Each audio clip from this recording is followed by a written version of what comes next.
নমস্কাৰ times today দৰ্শকসকললৈ স্বাগতম জনাইছোঁ। আজি কেইটামান গুৰুত্বপূৰ্ণ খবৰ হৈছে।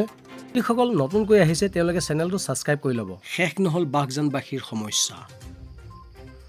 অভিশপ্ত বাঘজান কাণ্ড আজিও শোভিত বাঘজানবাসী। অভিশপ্ত বাঘজান কাণ্ড যি ঘটনাই কঁপাই তুলিছিল সমগ্ৰ বিশ্বক। প্ৰায় ছমাহৰ অন্তত নিৰ্বাপিত হৈছিল জুই।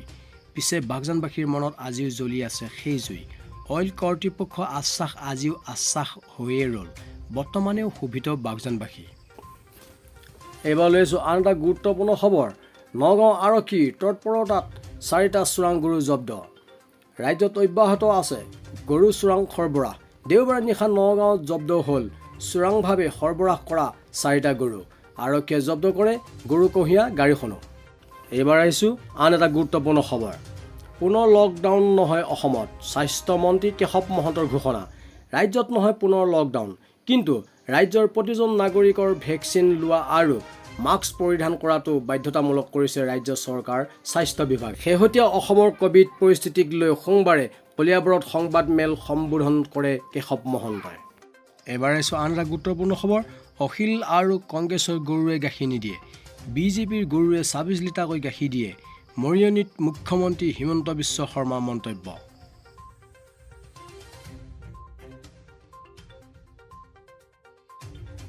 গাখীৰ দিয়া গৰু কিনিবনে গাখীৰ নিদিয়া গৰু কিনিব?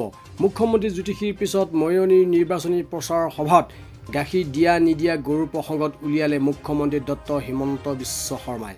সোমবাৰৰ দিনটোত মৰিয়নীৰ সমষ্টি বিজেপি প্ৰাৰ্থী ৰূপজ্যোতি কুৰ্মীৰ হৈ 4খনকৈ নিৰ্বাচনী সভা প্ৰচাৰ চলায় মুখ্যমন্ত্ৰী ডক্টৰ শৰ্মাই। এই মুহূৰ্তত আন এটা গুৰুত্বপূৰ্ণ খবৰ। বোকাজানত এনকাউণ্টাৰ। আৰক্ষীৰ গুলীত নিহত ড্ৰাগছ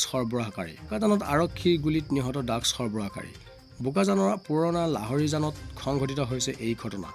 লাহৰীজানৰ দিছাপুৰৰ চান্দে বজাৰৰ ৰোডত আৰক্ষীয়ে সম্ভেদ পাইছিল 2-3জনীয়া এটা ড্ৰাগছৰ সৰবৰাহকাৰী দল।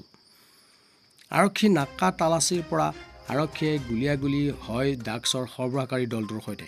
প্ৰথমে আৰক্ষীক গুলীয়াবলৈ চেষ্টা কৰি পলাবলৈ লওঁতেই আৰক্ষী গুলীত নিহত হয় ড্ৰাগছ সৰবৰাহকাৰী।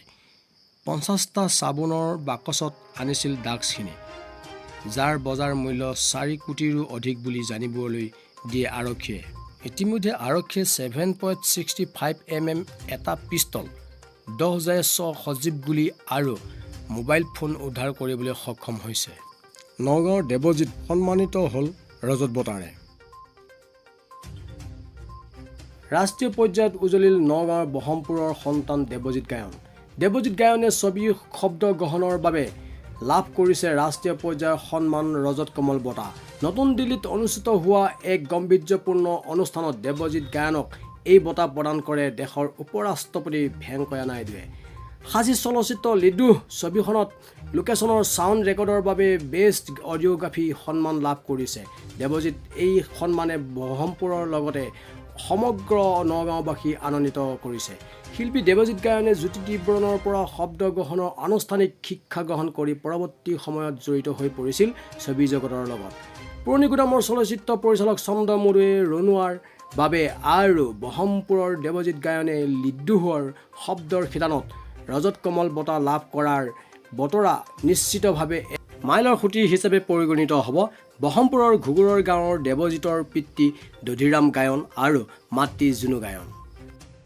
আজি সন্ধিয়া এই নিউজটো চাই যদি ভাল লাগিছে তেনেহ'লে লাইক কমেণ্ট ছাবস্ক্ৰাইব কৰিব আৰু এই চেনেলত যিসকল নতুন বন্ধু বান্ধৱী আহিছে তেওঁলোকে চেনেলটো ছাবস্ক্ৰাইব কৰি কাষতে থকা বেল আইকনটো প্ৰেছ কৰি ৰাখিব, কিয়নো মই দিয়া নিউজবোৰ আপোনালোকৰ মোবাইলত অতি সোনকালে ন'টিফিকেশ্যন